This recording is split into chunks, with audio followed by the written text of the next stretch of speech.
بحث اطراف بازار انعام شهریتوز پیچیده تر می شود.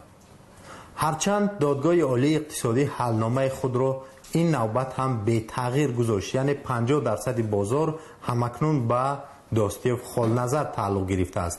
اما عائله عبداللهیف ها که تا این زمان خود را مالک اصلی بازار انعام در ناحیه شهریتوز می‌داند، به این حلنامه دادگاه عالی رضا نیست. به خاطر روشن کردن اصل قضیه ما هر دو جانب وکیل دفاع خانواده عبداللهیف جناب بزرگمهر یاروف را به طور علاهیدگی و نماینده داستیف خالنظر قاسم جان قاسموف را به این بحث دعوت کردیم. دیگر قضاوت از خود شماست. این موضوع بحثی که مثلا گرد اطراف بازار اینام دخل دارد، به یک خود بازار اینام دخل ندارد، بلکه با خود جمعیت سهامی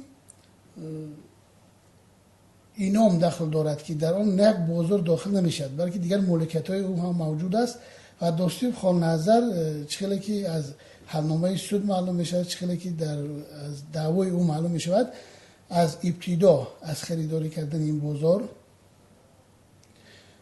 وای کرده است، همراه عبداللهیف بوده است، مبلغ داده بوده است و مصلحت پیشکی هم داشتند که به نام یکی از اونها خریداری میکنند در مزایده و بعدا اون رو دو تقسیم میکنند. لیکن همین تو سال 2012 هم صورت نمیگیرد و بعد سال 2012 وقتی که یک مالکیت رو داستیف میگیرد، مثلا بینای اساسی که به اتیپا 19 دخل داشت و بعد این میخواهد که سهمیه خود رو گیرد و میشنود که عبداللهیف برهان به نام زن و پسرش سهمیه رو حجت گذاری کرده ایستاده است، او در دایره قانون به سود مراجعت میکند. عبداللهیف میگوید که مرحمت من در زیاده از 600 صفحه گرفتم آوردم به سود پیشنهاد کردم، نشان داد تبلگرام تلفنی شد کنی در یگا اونجا میگه من نشان داد که از سال 2005 تا سال 2013 من اقلا یگان مراتبه داستیف زنگ زده باشد. اگر داستیف خالنظر باشد سهام این بازار سهم داشته باشد، پس نخواه که در مدت 6 سال در تلفن دستی من یک مراتبه زنگ نزنم. یا که مثلا عبداللهیف اویدی اون نشان میتید که من در نزدیک قریب اگر خطا نکنم نیم گکتار زیاد 3 منزل استقامتی ساختم برای خودم، برای فرزندانم، برای مثال نزدیکانم. اگر که داستیف خالنظر همین همردیف ما مثال میبود یا در همینجا سهم میداشت، نمیومد نمیگفت که تو چی برای خودت فقط اینجا آباد میکنی، برای من یک قطعه مثال زمین گیر جدا کن دیگری گرد کن. ببینید که عبداللهیف یک مثال مشخص میارد، بیارن نشان دهن که یک تا میخ خریده آوردگان و در وجود این میخ زدگی هستند. همین دلیل میگن اثبات کنن، میگه یک دانه میخ قطعی من پورا بازار 100% میگیرم میتونشون که مثلا من 18500 دلار گرفتگیشم، نمره دلاروش است، امضای عبداللهیف است، گرفته است.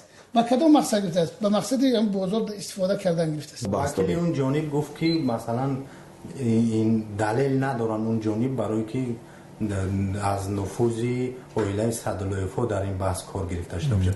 خب چی دلیل داریم که تاثیر گذاشته است روی این بحث و 50% فهمم؟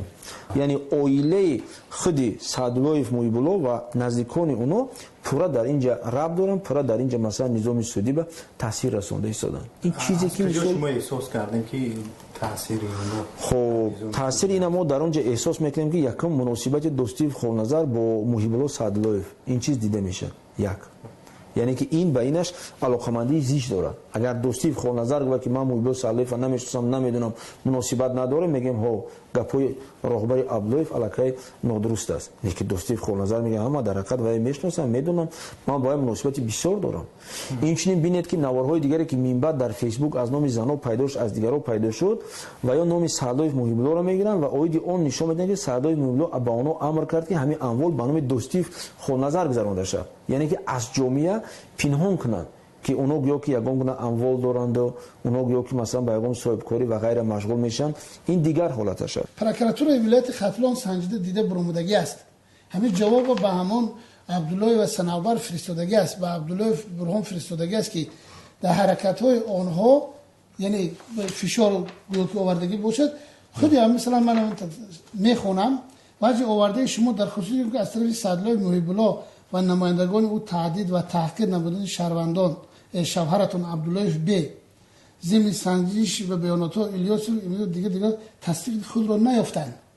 یعنی کسی شوهر وی را تصدیق وی نکرده است، برعکس او تهدید میکند.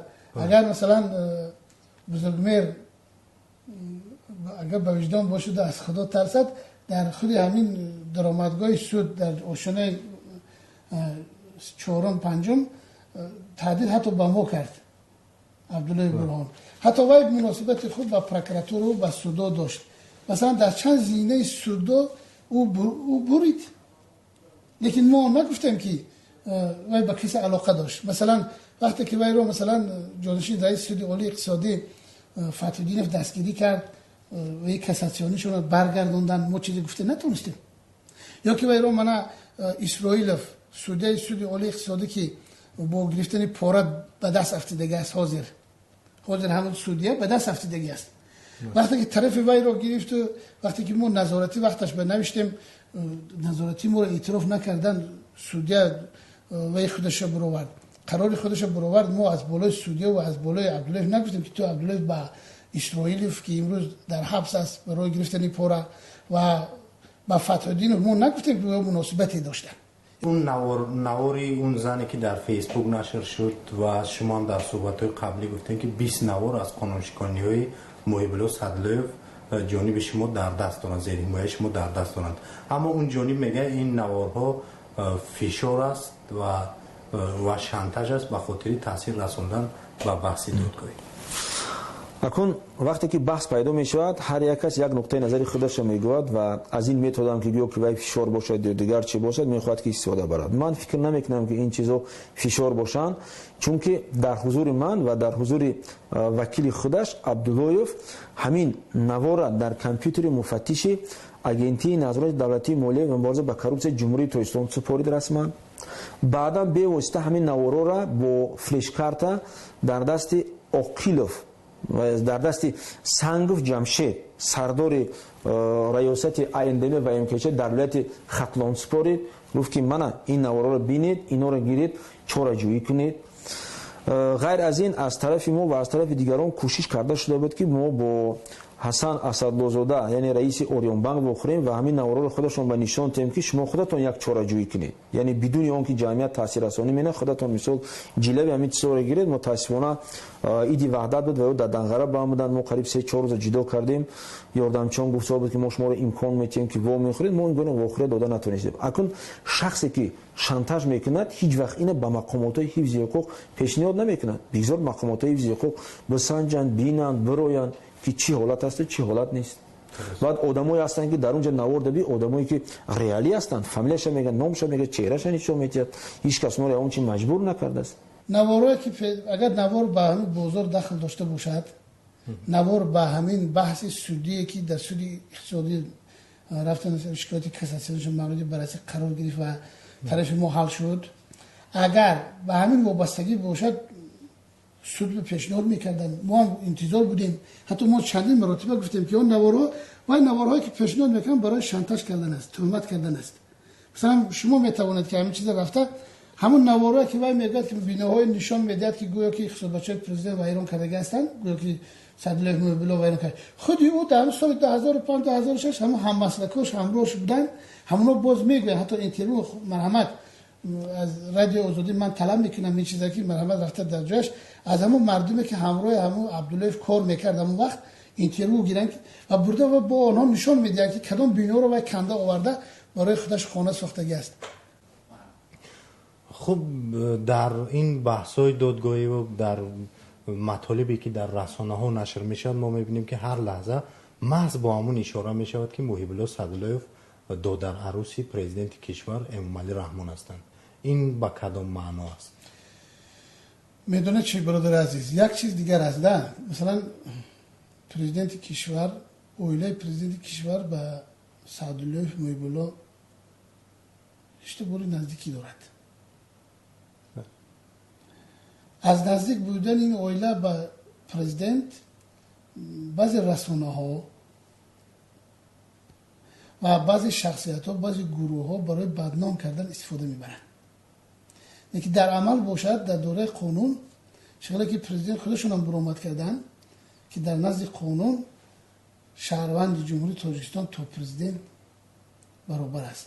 یعنی در دوره قانون مثلا دوستیوف خان نظر مراجعت کرده است، نه سعدالله محب الله، گرچنده که سعدالله محب الله سرمایه گذاری هر دو طرف است، هم عبدالله برهان و هم دوستیوف. و مقصد اساسی بعضی گروه ها از آن عبارت است که برای بدنام کردن اویله به نزدیک به پرزیدنت بودگی. به همین مقصد همین سوالات میتین.